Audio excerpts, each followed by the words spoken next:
Hello, time to do another little paint review. This is another signature series box from Chimera.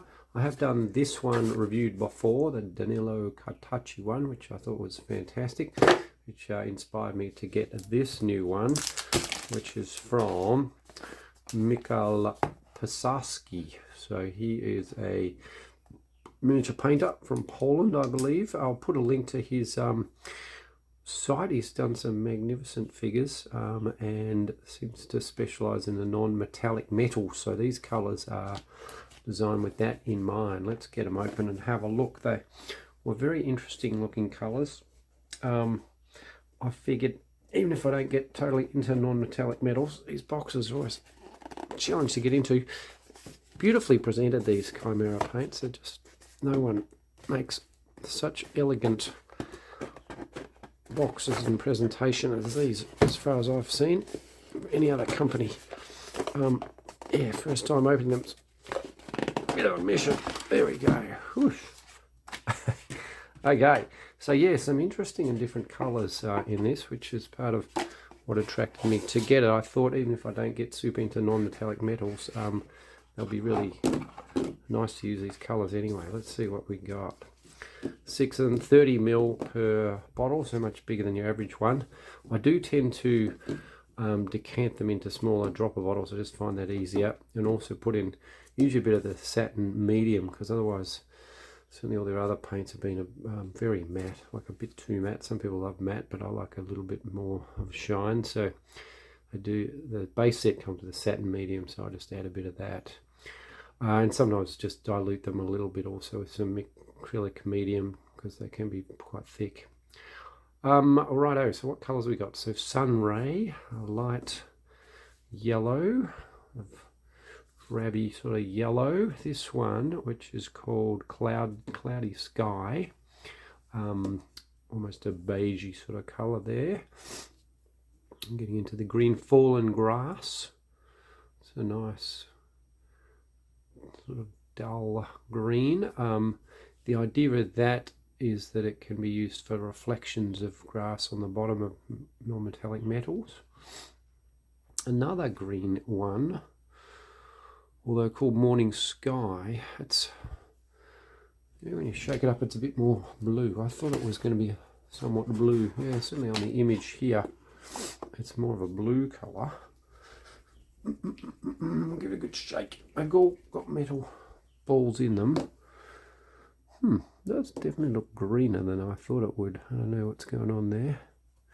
You see the line at the bottom makes it look more blue, and that is much bluer than it is. If they've accidentally put in two exactly the same Fallen Grass. Oh no, they're not exactly the same. Anyway, I'll give them more shaking and let you know my thoughts later on. Then this one called Iron Hue, which would be a good starting colour, I think, for the non-metallic metals. And then Ground Brown, which is a nice, rich, dark, dirty brown.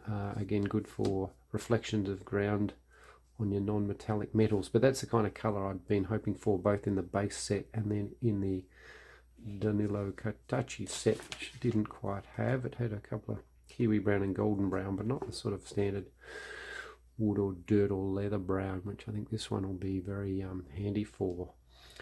So they look very promising. The other thing is, I think I saw it in the look at these beautiful figures again. Yeah, when I was looking at the set, is it does come with a nice instruction guide as to how to use each color, how to mix them, and demo on how to do the non-metallic metal on that quite ornate, complex figure. So that looks awesome. So I'm hoping that will help me. There you go. Born in Warsaw. Help me improve my skills. I'm a bit ambivalent, a bit undecided whether I really want to get into non-metallic metals. It just seems so complicated and so more labor intensive, and you can get pretty good results with true metallic metals, but I did think it would be worthwhile. So the colors look interesting and useful for other things as well. So I'm going to give them a shot, both for regular things and for non-metallic metals, and I'll take you through it. Alright, here's my first attempt at non-metallic metals using these paints. So let's have a couple of look at these axes first. Pretty easy actually, surprisingly easy. I thought it would be very complex. I did it on that bit of armor there as well. Using all those paints, starting with the darker one and gradually lightening. I've got to show you this one first, and I'll tell you how I slightly cheated. So I got up to pretty light, and it looked good, but not fabulous. It didn't have the shine I was looking for. So basically, I just busted out a bit of metal paint and very, very lightly added some true metallic metal to the edges there. I think that's worked out quite nicely. It's kind of not the purest way to do it, but at the end of the day, I'm just looking for a figure that looks great. So I think that was quite good. Then I did quite a few glazes over that, just very subtle blue, very dilute blue glazes over the edges and so on. And yeah, it's come up pretty nicely, I reckon. One other axe-wielding maniac was this guy.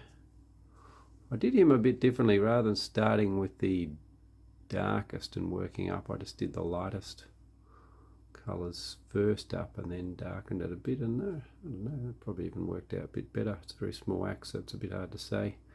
Plus I blobbed on a bit of blood effect from the army painter, but it does have a very nice sheen and quite a variety of colours in there with the blues and greys and silvers. So I'm quite happy with these paints.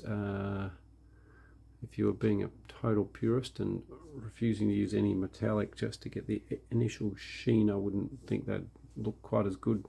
Certainly not on my first effort, but you know, I'm sure it's a big learning curve. If I did lots of them, I'm sure they'd end up great.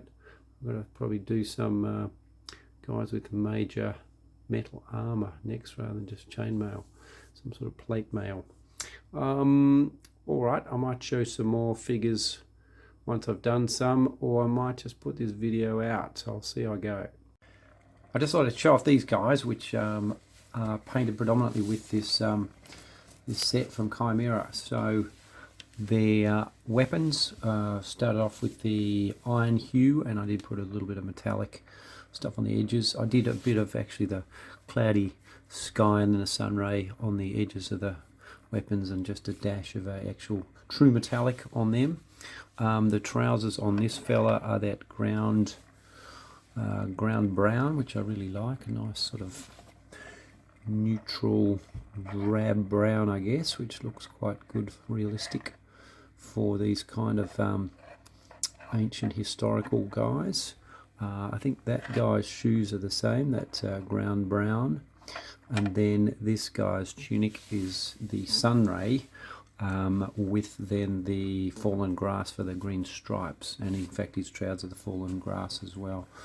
So I've done a little bit of shading over the sun ray so it doesn't look quite as bright as it would otherwise.